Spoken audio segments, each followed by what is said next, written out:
Hello everybody, my name is MacJack2KK, and finally, after all of this time, I am here to present the absolute definitive tutorial on how to build the CHUD Lock. If you don't remember, the CHUD Lock is something that I made quite a while ago now. It was like maybe a month ago or a few weeks ago. But basically, it was just this really big lock. It's a pattern lock, really, that you can insert your own patterns into, and it can do whatever you need it to. In my case, I had it open a door for me, but you can have it do whatever you want. Now, what I want to do before we get to the actual tutorial is run you through all of the actual redstone going into this. That way you have a keen understanding of each and every single detail of this. If you don't want any of that and you genuinely just want this tutorial, I'll put a timestamp on screen and yeah, go to that timestamp if you want the just straight up tutorial on how how to build the actual lock. But if you do care about all of the random crap that I'm going to go over, then please stick around and listen to me yap. So, the first and most basic part of the entire lock is this one column. This column represents everything that you need to know to build the entire lock. Basically, if you know how to make this column, you know how to make the entire lock. This column requires these ingredients: 8 copper bulbs, 6 cyan wool, 8 comparators, 4 buttons, 4 observers, and 2 pieces of redstone.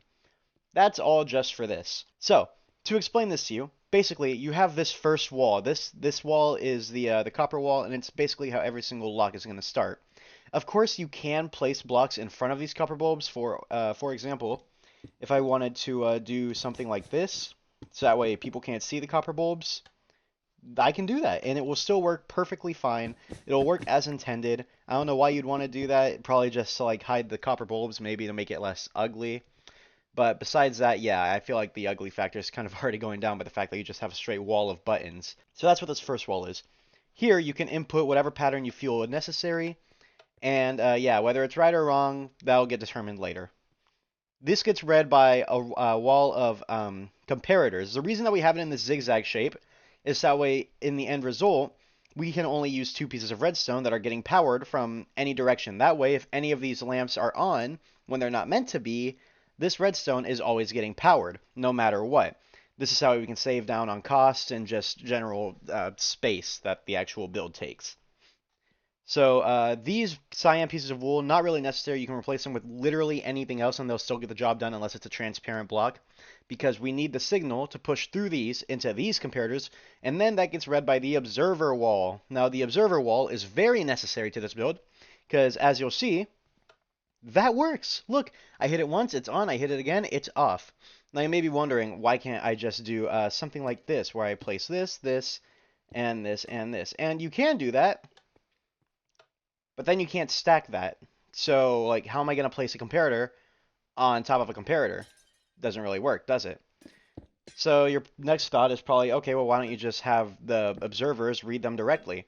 Well, something interesting about the copper bulb is you'll notice it sends out 2 comparator pulses.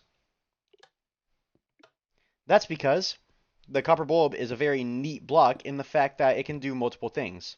So if you want to take a look at this, basically whenever the copper bulb is on, it sends out a constant comparator output. That's what this is.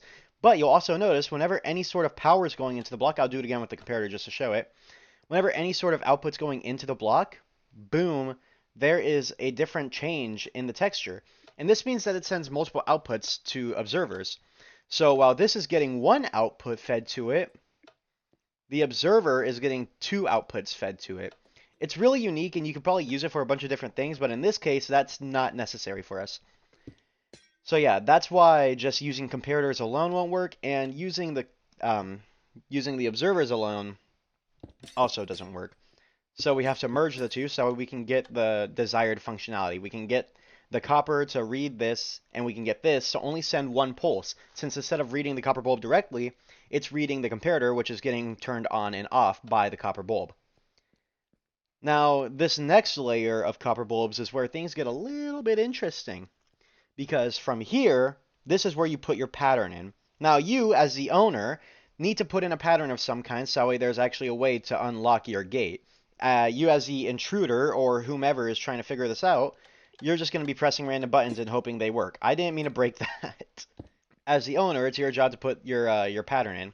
Now, in my case, I'm just going to do something simple. We're going to do this. So every other one is on. Well, let's say I turn on the top 4th and the 2nd one. Oh, now they're all on. Does that mean it's on? No, wrong. It actually means it's off. The only way for this to work properly is if you get every single light back here off. You don't want any power going into any of these redstone pieces. And even if we turn this off, you'll see there's still power going into this, which isn't very great. So if every light is off, there's power going to it. If the wrong lights are on, there's power going to it. The only way for you to fix this is by selecting the right panels. And boom, now there's no power going on back here. Now, from these copper bulbs, you're going to need comparators. So you're going to be placing them in alternating directions, as we've already discussed. There's a zigzag motion here. So from here we go comparator, wool, observer, comparator, copper, observer, comparator, observer, comparator, and wool, comparator. The reason we have these comparators is to read the signal being put out from these copper bulbs. And from there, they get pushed into these blocks, which have the redstone on them. That way, the redstone is always reading this, and if there's any of them on or off incorrectly, the redstone will know. So yeah, that's basically how this single one works. The materials are in this chest, as I've mentioned before. And yeah, this is just really simple stuff. It's really easy to get behind. It's really bare bones. And most importantly, it's decently cheap for a single vertical pattern lock. Now, yes, it's vertical, but what about horizontal? I know, shocking, right? Now, I have these two diagrams here. These are technically the different layers. This is how you would build it on the second layer. This is how you would build it on the first layer. Now, I make these just to show you why we build them the way we do. If you weren't going for something like this, you could just build this. Honestly, you could probably even make it smaller than this. This is probably entirely useless, really. But yeah, the reason that we do this, let's say I go for the same combo, but horizontal now. Let's say I go for that. Well, the way the second layer works is boom, boom, I'm going to turn them both off. Again, we have the pattern. You can input anything you want into this, which gets read by these comparators, which are being fed the input directly. Shocking, right? And then these get fed to the observer, which sends out a single signal to these bulbs. And from there, these bulbs send out their signal to these comparators, which go through this block, this row of blocks, which is necessary. And then it gets sent to this line of redstone, because the redstone always knows. Okay, well, what about this one down here on the ground? How does this one work? How does this one work the same as that one? Well, this time, instead of being fed directly to the comparators, it has to go through a block. That way we can stack the comparators on top of these blocks and have it run smoothly. These comparators read out of these blocks, which get fed to this row of observers, which reads into this row of copper bulbs. The reason we have it like this is that way on top of these comparators we can place more observers, and on top of these observers we can place more copper bulbs without any of that interfering with each other. And down here, these copper bulbs will have these comparators on top of them. And then you'll notice there's a little gap underneath this piece of wool that the comparators send the output to, which affects the redstone. Well, we don't have that here. Instead, in that space, we have our comparators for line 1. This goes to the redstone, and as we've already said before and have said multiple times, the redstone knows all. The reason that we make them like this and not, something like this, something that's a lot smaller, cheaper, more cost-effective, and honestly just, I don't know, better if you're trying to make a horizontal lock, and you could probably make it better than this. This is entirely unnecessary. I can probably compact this, but I just don't feel like it. I'm doing it for the sake of the tutorial.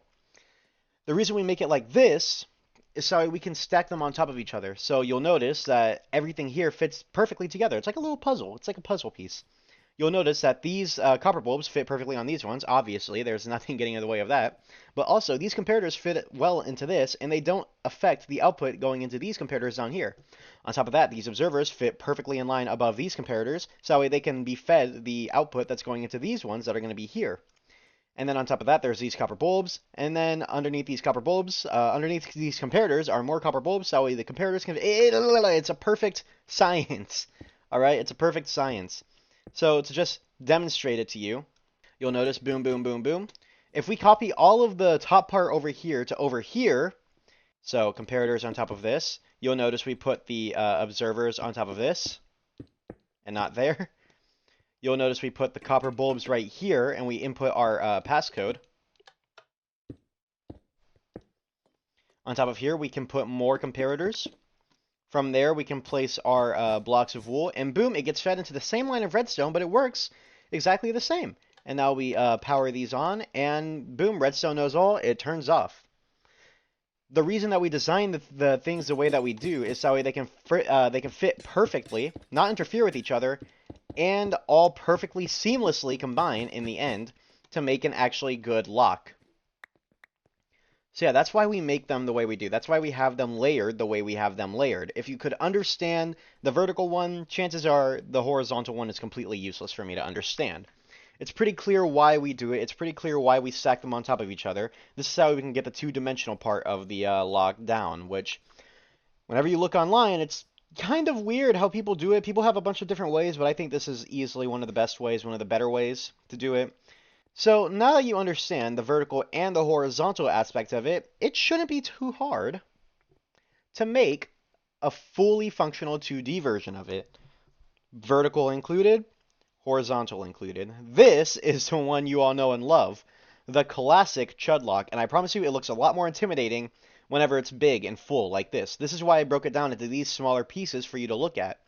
If you could understand the smallest basic mechanics of these, then this shouldn't intimidate you, if it ever did. It probably didn't, but if it did at some point and you looked at this and you thought, wow, that's insane, I'm never going to be able to make that, well, that's why I broke it down into these simpler, easy to digest pieces. It's like cutting up a steak before you chew it, so that way you can eat it easier.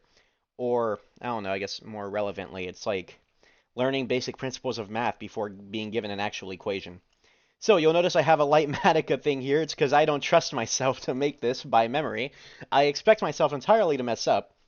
But this is the world famous CHUD Lock. The CHUD Lock that has made my channel grow quite a bit, actually. This requires these. You'll notice it's all the same materials that were used for the vertical one, obviously, just a lot more. So you're going to need 68 waxed copper bulbs. Do they need to be waxed? I'm going to be honest, I don't know. I just prefer if they were, you know, simple and not oxidized at all, if they were just normal. So yeah, 64 non-oxidized copper bulbs, 48 pieces of wool, or whatever building block you want to use. It's your choice entirely. It doesn't need to be cyan wool. It doesn't need to be wool at all. It's just whatever you want to use. 64 redstone comparators, 32 observers, 32 stone buttons, and 16 pieces of redstone dust. Now, if you could understand how I made the vertical version, if you could understand how I did the horizontal stuff, this should be a piece of cake for you. Now, we're going to start very simply with the initial panel. This is the front of it. This is what you're going to always see. On top of these, I'm going to place my buttons.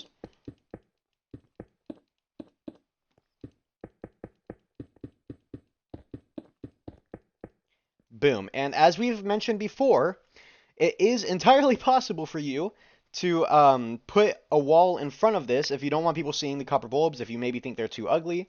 You can obviously do that. I'll take off Light Matica for this just because, I mean, it's very clearly annoying. Now, we're going to be, I'm going to go ahead and divide these in 4 different groups for you. So basically, this top one, that's going to be the 4th layer. Third is going to be a 3rd layer. Underneath that is going to be the 2nd layer. And then this bottom one is going to be the 1st layer. Now, I'm going to build it layer by layer just so we can have a full comprehension of the entire build. So, starting with the 1st layer, you're going to want to place a row of blocks of your choice behind it. And again, this is going to read whatever output comes in through here. So you're going to have a row of blocks behind it. In front of these blocks, you're going to want comparators reaching out of them. You're going to want comparators facing outwards, away from them. That way, they can actually read whatever signal is getting put into these copper bulbs, as you can see. From here, you're going to want to place observers going outwards. That way, the observers actually read the change of state in the comparators. And by the way, if I'm going too fast, you can slow it down. Just go in the settings and hit 0.5 speed for me. I'm sure that'll make it easier for you. Anyways, in front of these observers, you're going to want to place some copper bulbs. Now, this is where the fun part comes in, because this is where you can place your inputs. So I'm going to do something like this, a little bit of a alternating motion here. Now, this is what your password is going to look like. Basically, whatever you put in on this side, it's going to be what you're going to have to put in on that side for it to work. Outside of these copper bulbs, you're going to place some more comparators facing away again, so they can actually read whatever you put into these copper bulbs. In front of those, you're going to want to place one more row of the blocks of your choice, and that's it for the 1st layer. Now, moving on to the 2nd layer, you're going to place comparators on top of the 1st row of blocks that you placed earlier. You're going to place them just like that. In front of those, you're going to want to place some observers facing outwards. Again, it's that way they can read the signal that's being sent out on the copper bulbs on the 2nd layer. In front of these, you're going to want to place some copper bulbs, and again, this is where you're going to input your pattern as the owner. So I'm yet again going to do an alternating motion like this. This is just my choice. You can put whatever you want back here, and it should still work. On top of these comparators, on top of these copper bulbs from before, you're going to place your comparators. Boom. And they are going to be reading outwards of these copper bulbs. That way they can pick up whatever signal is being sent. In front of these comparators, you're going to want to place some of the blocks of your choice. And then in front of that, finally, and on top of that last layer of blocks that you placed last time, you're going to put a line of redstone. There's only going to be 2 lines of redstone, and trust me, they're both equally as important. Now, moving on to the third layer, it's the exact same as the first layer. So, row of blocks of your choice, comparators reading out of that, observers reading out of that, copper bulbs being fed the observer signal. Again, you're going to place a pattern of your choice. I'm doing the zigzag. Some more comparators coming out of that. And finally, a final row of the blocks of your choice. And for the fourth, it's the exact same as the second. So, comparators coming out of the fourth. Observers in front of... Oh my god. Observers in front of that.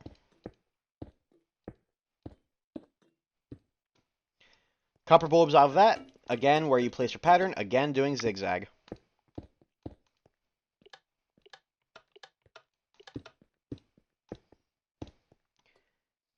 Comparators out of that on top of the previous layer of copper bulbs.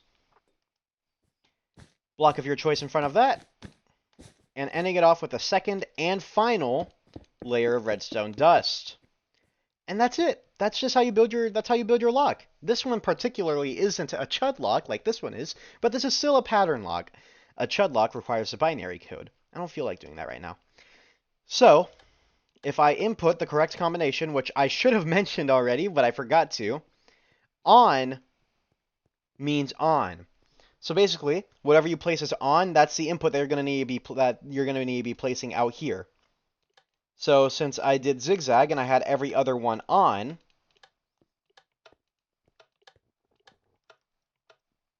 you'll notice, what the hell?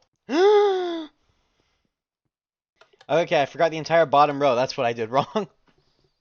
You'll notice, boom, none of the redstone is on. Now, I don't have this one connected to a door like the CHUD lock. Oh, okay. I don't have this one connected to a door like I had the CHUD lock, but you can connect it to literally anything you want. So you're probably wondering how you're going to power it. Well, there's a number of ways you can power it, but I'm going to use the one that was sent to me in the blueprints that I was given by a fellow redstoner who is a lot smarter than I am, it seems. Boom, boom, boom. Boom, boom. This will add on any extra stuff, but you can wire it however you want. This is just how I personally wire it, so I don't really count it in the actual tutorial. And boom, that one's off. Turn this one on. Boom, that one's on. For this, you do need a repeater, just how it reaches. But like I said, how you wire it afterwards, none of my business. And let's try the famous far left test. What do you know? It works. Boom. So yeah, and obviously it can go out any direction you want. It can go out the right if you want to. Well, that's the left. It can go out left if you want to, and you can do a far right test. Maybe you can do whatever you want with this. However you output it, however you use it, it's your lock to do with what you will. And yeah, that is the full comprehensive tutorial on the CHUD lock. I really hope you left learning something. I hope that you know something that you didn't before. And at the very least, I hope you know how to build my lock, and I hope I didn't do terrible at the actual tutorial front. If you would like more information on any of this, please do comment down below and tell me. I'll be sure to make a follow-up video if that's the case. And yeah, with all of that being said, I hope you all have a wonderful rest of your evening or night or day or whenever you're watching this. Yeah, I'll see you in the next one. Goodbye.